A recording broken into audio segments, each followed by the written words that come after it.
I've been using the Garmin Connect app for a little under a year now, ever since I bought this. This is the Garmin Forerunner 245 Music. If you want to see a full review of this watch, I will leave it linked up here and down in the description. In that review, I asked if you wanted me to go through the Garmin Connect app, and I was literally inundated with a request. So hopefully that person is still subscribed, and for you, this is that.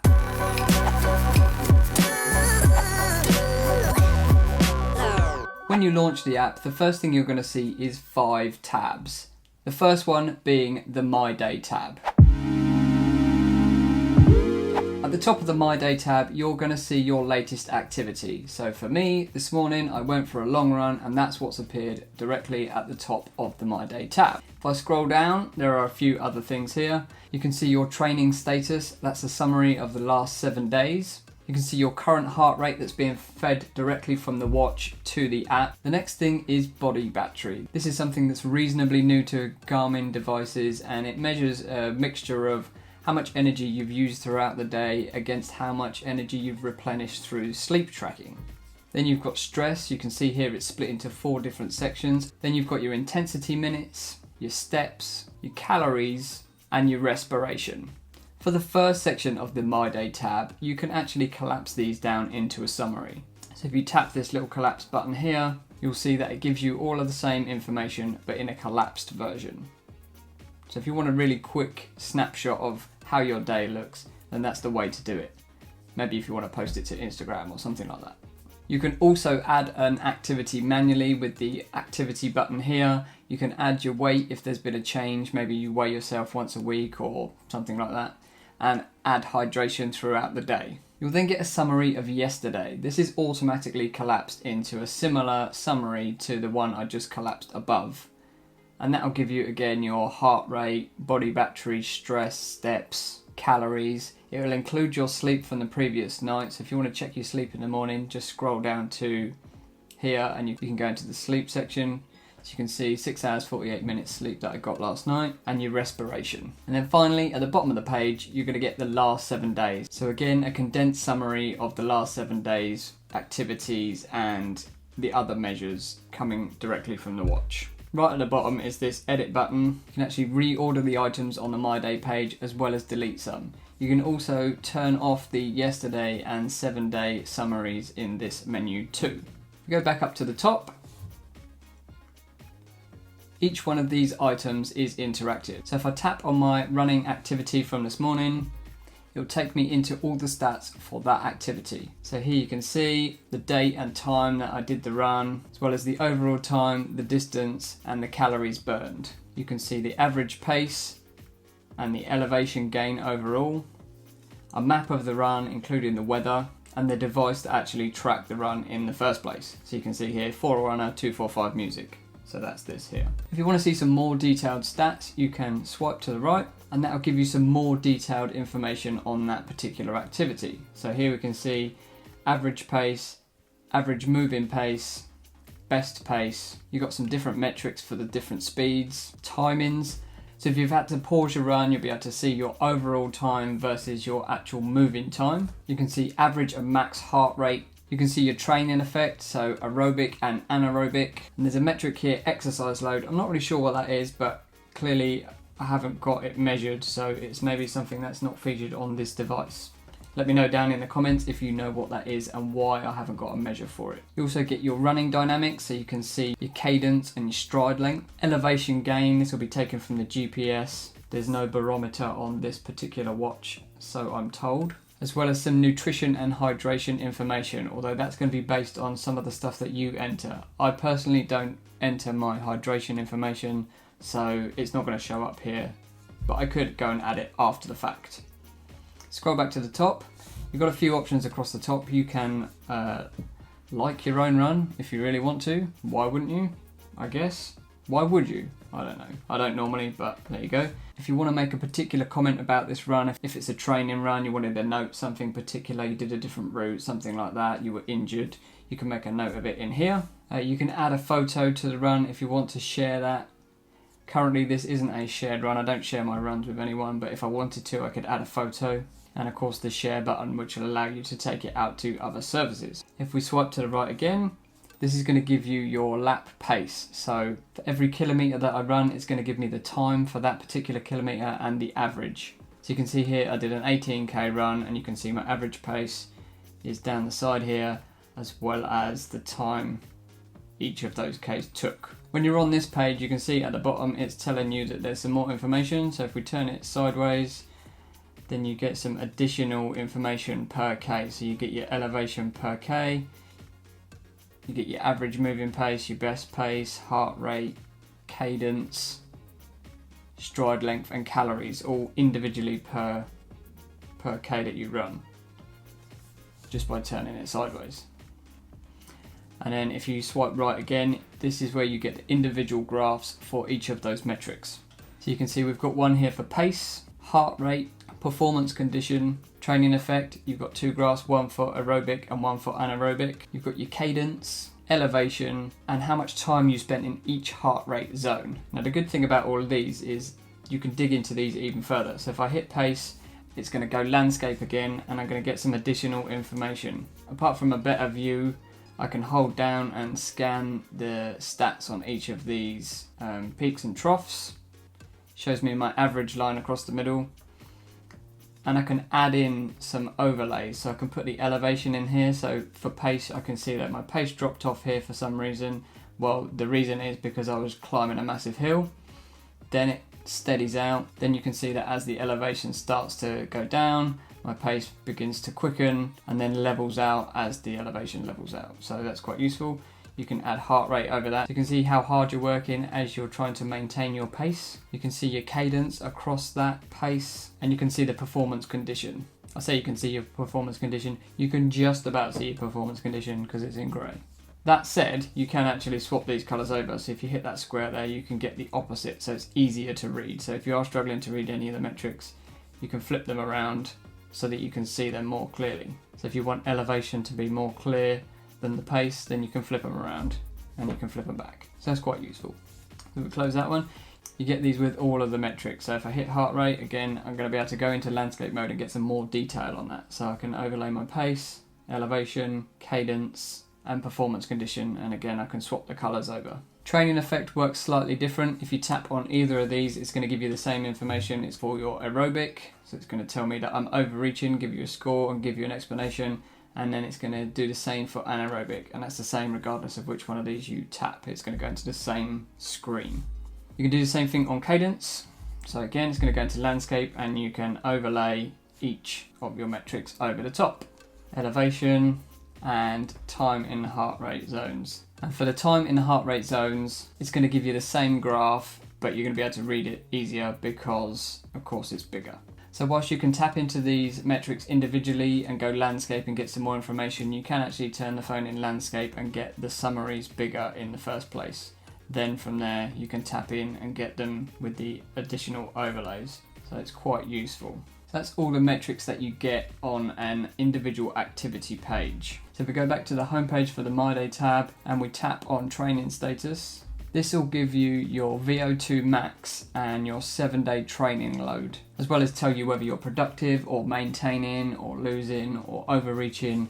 It'll give you that here at the top. It gives you a little write-up of what that means. Shows you your VO2 max. If you click on that, you can go into the VO2 max and it will show you a graph of where you are on that graph and explain what that means. And it'll also give you a fitness age, which you may or may not want to see. You hit on the 7-day training load, you can see here it's going to give you an optimal range banner and it will give you a graph to show you how you fit into that, whether you're above it or below it or in it, and it will tell you whether it's optimal and explain that there. So with each of these, that's the current, but you can also get it over the last 4 weeks, 12 weeks or 6 months. So by tapping up the top here, you can adjust that and it'll give you a graphical representation of your training status across that time period. And it will list it out underneath. Same for 12 weeks and same for 6 months. You can also do that for the VO2 max. You can change it 4 weeks, 12 weeks, 6 months. Next, we've got the heart rate. If you tap on that, this is going to show you your heart rate across the day. So we're fairly early in the day, so you can see that there's a big spike when I've done my activity and it plots that down here. and then it's come back to a more normal rate as I've sat down. It'll also show you those activities along the bottom, and you can tap directly back into those activities and get the same stats that you got before. Again, you can turn this landscape so that you can see it much clearer. It's going to be the same graph, there's no extra information, but it does allow you to look a bit closer. You can also pinch and zoom if you want to look in at a specific point. So here you can see there's a gap.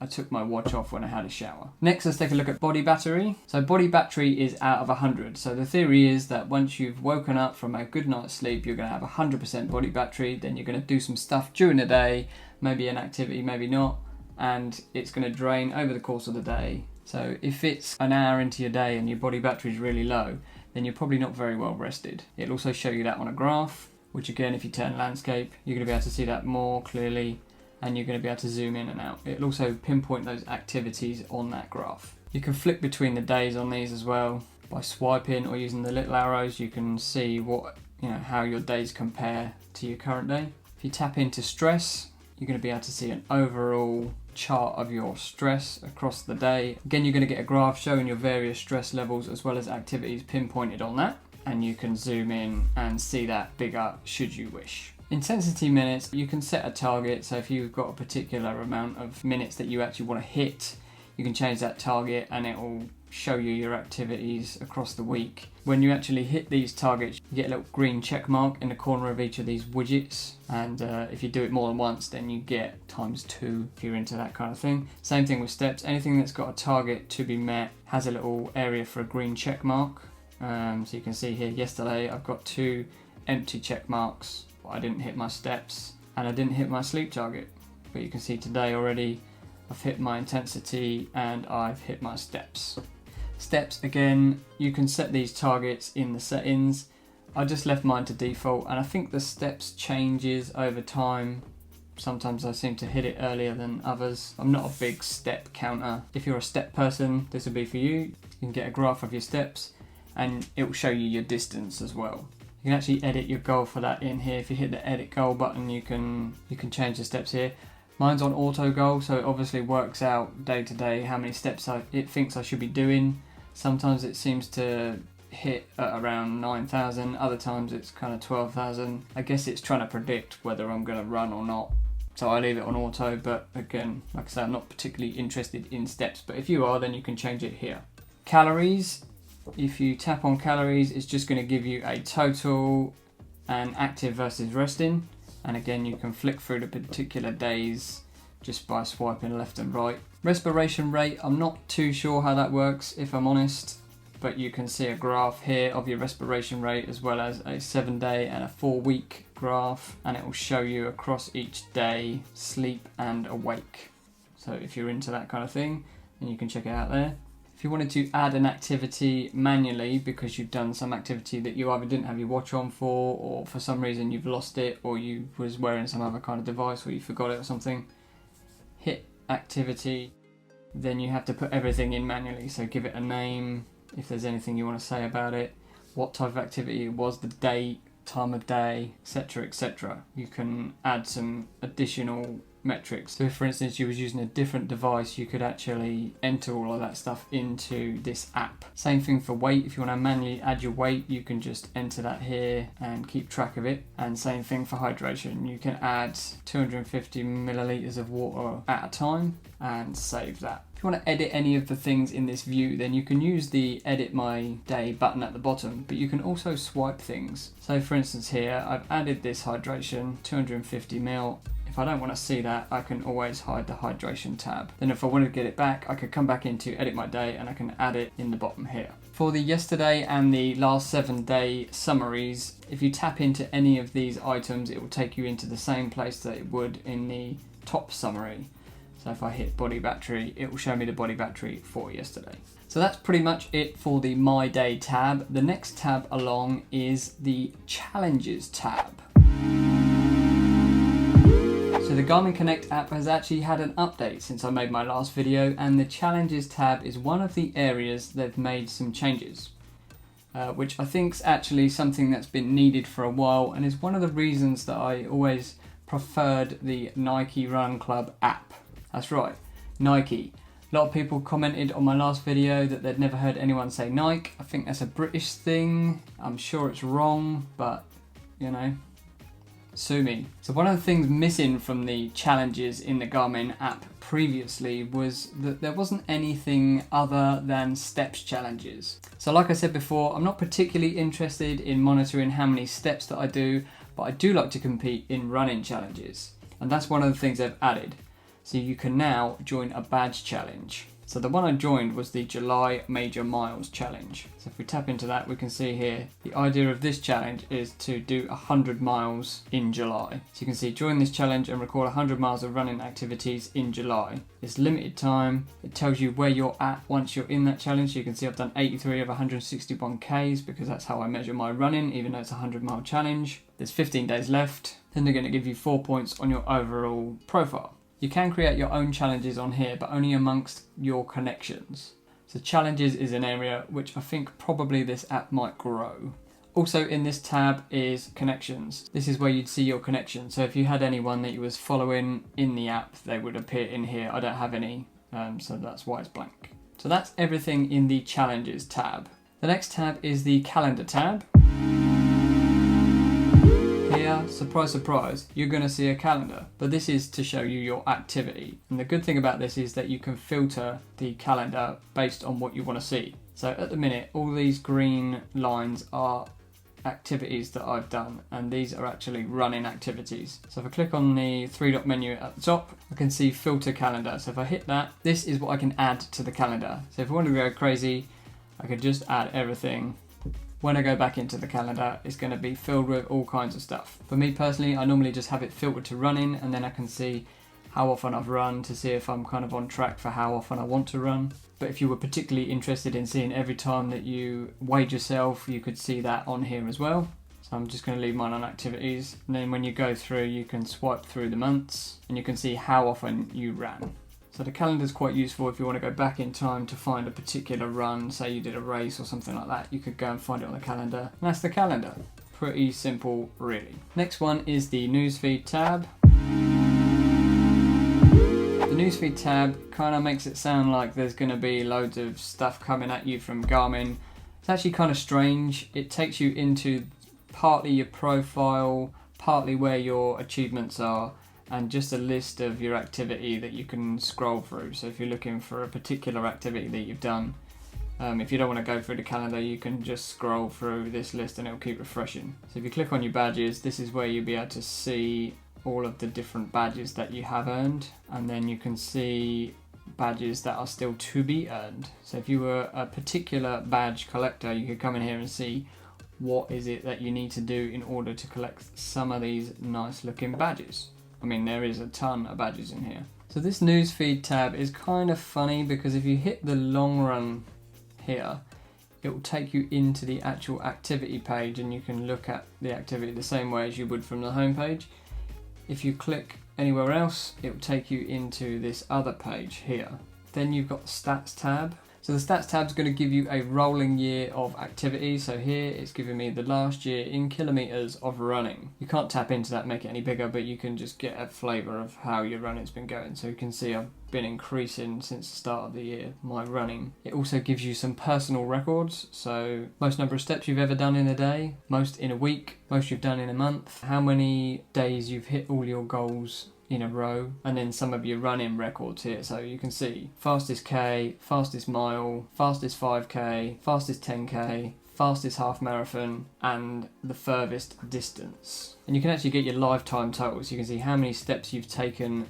It's obviously not in my life, but since I've had the app, total distance and your average daily steps, which presumably this is what your goal is taken from. Total amount of activities logged in the app, so you can see I've done 116 activities since September 19, and the total distance, which is just over 800k. Then if you go to the About tab, it's going to give you your stats here, as well as what device you are currently using. You can edit what's in the profile here also by hitting the edit button. You can add or remove a bunch of stuff, so you can change your name, location, turn on what you want to show on your profile, and a whole bunch of other stuff, should you wish to. That's pretty much it for the news feed. The last tab on here is the More tab. So this is where you can really dive into the settings and change stuff if you want to make it really personal. So at the top we've got activities. If you click into activities, these are going to be the main activities that the app is going to track. So it's got running, cycling, swimming, walking, multi-sport, gym and fitness equipment, and then you can go to all activities and that'll just show you everything that you've ever done. If you want to just look at it by running, hit running and you can see here recent activities. You can go again to your personal records, which is the same as on the previous page that we looked at. You can swipe through these 4 steps. Cycling, swimming, I'm not a swimmer, and you can see some averages, so you can see your average daily kilometers, your total distance, calories, etc. And you can see that for the last 7 days, 4 weeks, or 1 year. Then you can look at your running activities by month. So if you wanted to see how you were doing across the months, you can see here you've got a list. It will show you your total for the month. If we're going to June, for instance, it will give you some stats at the top and it will show you all your activities. And then from there, obviously, you can click into these and go to the individual activity page. You can also create some manual activities in here. So if you wanted to add an activity in much the same way as we spoke about on the My Day page, you can do it in here if it was for a day that's already passed. Then you've got some health stats here, so you can look at your sleep tracking in here. So here you can see the different stages of sleep and how much time you spent in each stage. Gives you a nice graph here. You can also change the view of the graph using these buttons here. So if you tap on movement, we can see the movement, pulse oxygen and respiration. You can't actually turn this particular graph landscape, which is a shame. You can then look at your weight. I've never measured my weight on here, so hence there's no stats, but if you really wanted to, you could, and you can see it for the day, 7 days, 4 weeks and 1 year. Calories is obviously going to be tracked automatically, so again, you can see that activity across the past 7 days and flick through the previous 7 days and so on and so forth. Calories in and out requires you to have an additional app, which I don't have and I don't use. So if you want to do that, go and check it out. Respiration is going to show you a day, 7 days and 4 weeks. Heart rate is going to show you across the last 7 days your high and your resting heart rates comparison. You can also do that across 4 weeks. And you can do that across the year, as well as see average of those across each month. Similar thing for stress, body battery and hydration, should you enter those figures into the app. So there you have stats. Next is performance stats. In here you've got training status, VO2 max and training effect. Training status is going to take you back into the same page that we saw on the My Day page. Same thing for VO2 max and the same thing for training effect. If you go to training, this is where you can get workout plans, training plans, courses, segments, and pacing. That I feel like is probably going to be a different video than this, and it's not something that I've dabbled in yet. So let me know down in the comments if that's something you'd be interested in, and maybe I will give it a go. In the gear tab is where you're going to be able to track how often you use your gear. I think by default this might only be set up for trainers and bikes, so I only track my trainers and it's only when I get around to remembering it. And I can tell you now, most of these runs would have been done with these trainers, so I'm 100% haven't done it on most of these runs. But it is useful. You actually do that after you've logged the run. You can go and add the gear on at that point in time. You can go back and do it. You can also add other types of gear. You can add them manually, and you can also see gear that you've retired. So if you wanted to add gear, you just go in here. You can tell it what type, shoes and bikes, and then you can just add another and search the brand and model, etc, etc. So the last tab in this section is Insights. This is actually really interesting. If you tap on Insights, this is where you can compare yourself to your age group, your gender, or just generally other people across the board. So it defaults to your gender and age range based on your profile. So you can see here for me, it's defaulted to the top for running, male, 35 to 39, and it shows you where you are on this curve. So you can see for me personally, it says that I run farther than 99% of other users, and that's popped me at the end there. That is based on average weekly distance in kilometers, but if I tap on the bottom there, I can actually change it to average duration, pace, activities, and VO2 max. So if I change it to pace, I'm going to recalculate those stats, and it's going to give me a different metric here. So it's going to tell me that I run faster than 88% of other users. So a little bit of work to be done there by the look of it. And that's based on your current. You can also change that and pick a particular month back in time, back to January 16. You can also change it to see how you versus against female or all if that's your bag. Same thing for cycling, although you can see there's no orange line on there because I haven't tracked any cycling. Same thing for lap swimming. Again, I haven't done any open water swimming. I haven't done any steps. It measures them automatically, so it has, but it looks like I could do more steps. Floors climbed, I don't believe the 245 music covers stairs climbed, so again, I haven't got an entry on that one. And it looks like I'm pretty much in the middle for sleep. Everyone always wants more sleep, right? You can also change the age group down here. If you need more explanation on how these graphs work, you can actually tap this I button here and it will tell you a bit more information about how these graphs work. So have a look at that if you want to understand them a bit more. You can also edit these and remove some of them. So if I hit here, I can go edit. So cycling, I'm actually going to take that out because I don't need it. Lap swimming, open water swimming, and I can leave the rest. Then now in here, I'm only going to get the ones that are applicable to me, which I probably should have done a long time ago. If you hit the view all insights in the top here, you can get some additional stats on goals that you've met. The next section is around connections. The top tab being connections. Here you can add friends from Facebook and your contacts list and wherever else. You can search for groups to join, so if somebody's running a particular group on their Garmin that you want to join, you can do so here. Contacts, you can add contacts from your contacts on your phone directly into the app should you wish. And then safety and tracking, if you've got a device that's compatible, you can actually set it up to have a one-touch button that sends out safety alert. I don't actually have this set up because I don't run with my phone, and it only works in conjunction with the phone as this doesn't have cellular. If you want to do that, you can go through the setup process here. You can also use a feature called live track, which if you're in a race and you're carrying your phone with you, you can actually have a live trace of how your race is going so that your friends and family can follow you around the route and see whereabouts you are. Haven't tried that either, but I may do in a future race. And again, there's details in here how you do that. A little further down, we've got the Connect IQ store. That is going to kick you out of this app and into the Connect IQ app. And finally, the last section is where all your settings are held. So here you can see the top one, Garmin devices, is going to show you all the devices that you have. I only have one. If you click on that, it will give you some controls for that particular device. Then the next one down is the settings tab. In here you can change the things on your profile like your name and your age and your weight. If you want to make some particular adjustment to your stride length or your VO2 max, or change your bedtime, what unit of measure that you like to use, whether you're metric or imperial, when you want your week to start, whether it's a Sunday or a Monday. I'm not going to go through all of these settings, but you can see you can change your notification preferences, the phone permissions, which partner apps you have. So if you're a Strava user and you want Garmin to connect with Strava, again, this can push data to those other services, which is